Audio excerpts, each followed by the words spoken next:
Hi everyone, welcome back. For today's video, I have for you a short story written by an author by the name of Barbara Lieberman. And as usual, I ran across Barbara through the writing community on Twitter.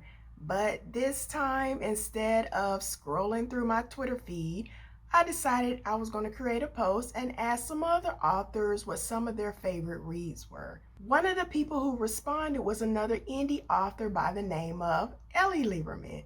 Well, along with Barbara, Ellie actually recommended a few other authors, one of which was Rebecca Amiss. And if you watch any of my other videos, you know I have already read and reviewed a short story by Rebecca called Down by the Bay, and I gave that book 5 stars. So I knew that if she was recommending these authors in the same group with Rebecca, then I couldn't go wrong. And if you want to check out that video where I reviewed Down by the Bay, I will be dropping a link down in the description. So what do I have for you today? Today's book is entitled To Miss the Stars. And To Miss the Stars is this historical romance novella. And as I was reading this book, I realized it's been a while since I've read a period piece.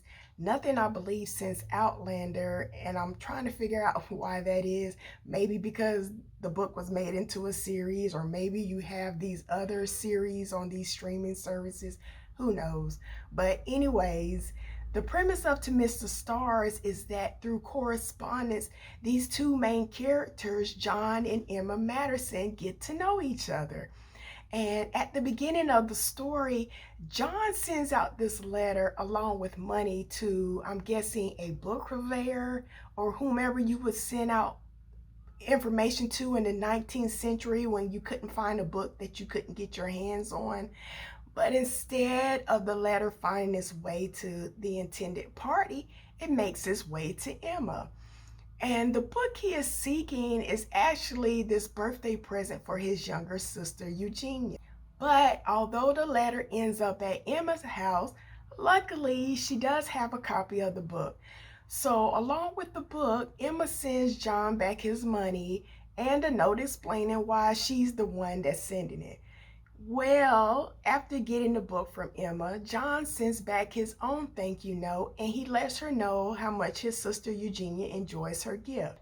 Well, because John and Emma are basically these two lonely people moving through life without anyone else to talk to, and Emma not really having anyone in her world, they end up over a course of time sending numerous letters back and forth to each other, and eventually, you guessed it, they fall in love. I did say it was a historical romance, right? But of course, the story is not simply about two people who have never met falling in love through these shared experiences over paper who end up with this big happily ever after. But with any good story, there is conflict introduced. And Lieberman does a wonderful job at introducing this conflict and building a pretty decent story. So that's basically the premise of To Miss the Stars. And let me start off by saying I was spellbound from the first couple of pages. I mean, Lieberman's writing immediately grabbed me into the story and took me in. I mean, as I read each letter, I wanted to know what each person was going to say when the other one had questions. And I was curious as to how much they were willing to reveal about themselves and their lives. And when I think about this story, it kind of puts me in the mind of Bridgerton or even The Lake House. And for any of you who haven't seen it, it's the movie with Sandra Bullock and Keanu Reeves. And I just love the idea of telling a story mostly through letters. And I love that through these letters, I watched as John grew from this staunch individual who's just like basically gliding through life with no real goal or purpose other than, of course, seeing to his younger sister's needs. And then he becomes this man who not only falls in love with Emma, but also with himself, who for the first time, he decides that he's going to make his mark on life.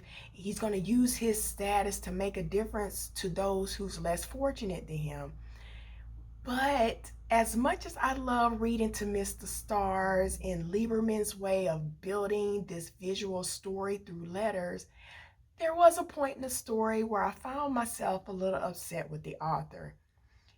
During the correspondence between Emma and John, she stops writing to him for a while, and he becomes anxious because she's told him in the past that there may be times that she may become ill to the point where she may not be able to continue writing to him.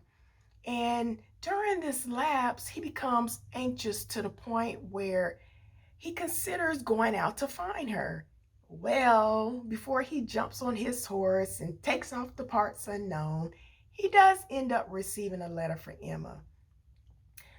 And he responds to her by telling her that he almost came to find her.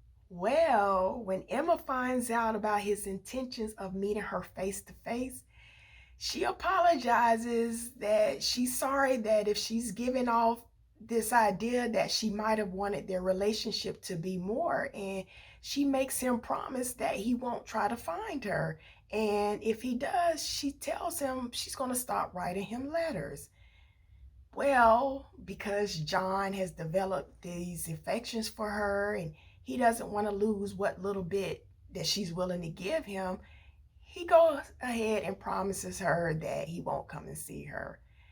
However, John later reveals something about himself that causes Emma to stop writing him, and this goes on for like 6 months.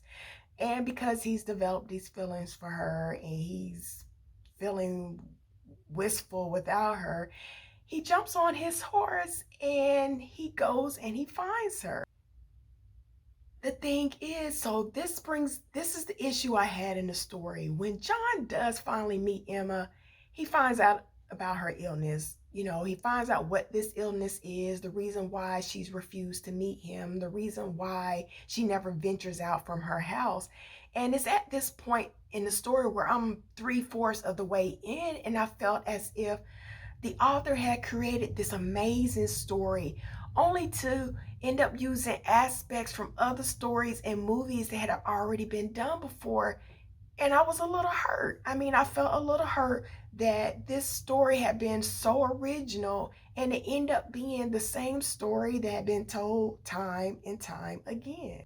So, although I wanted to give up there and end the story, I continued on, and then I found out that the thing that had really upset me was not really the central part of the story. It wasn't the rise in action. It wasn't the climax. It wasn't that moment of truth that I had believed that it was.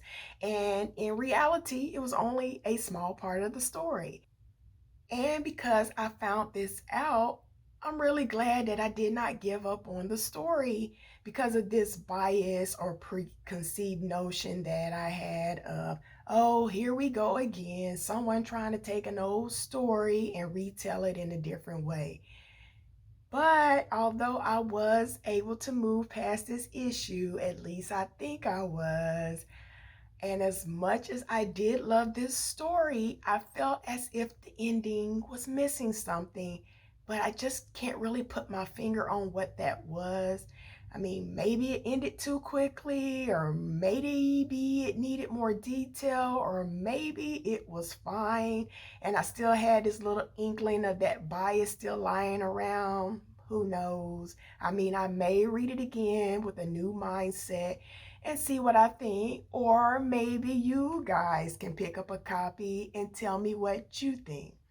So because I found the story to be endearing and the writing to be amazing, and I know I probably use that word amazing too much, and as a writer, you would think I could do a better job at finding a better word to describe a great story. But until I do, because I found the writing, the story, and character building to be amazing, and Lieberman was able to do this in a span of only 116 pages, I gave to Mr. Stars 4 stars. So if you want to find out more about John and Emma and how their story evolves, I suggest you pick up your own copy, and you can find it on Amazon. And I will also be dropping a link to that book in the description. So this concludes today's video, and I want to thank you guys for sticking around, and I want you guys to be safe and try and do something nice for someone to try to make this world a little better.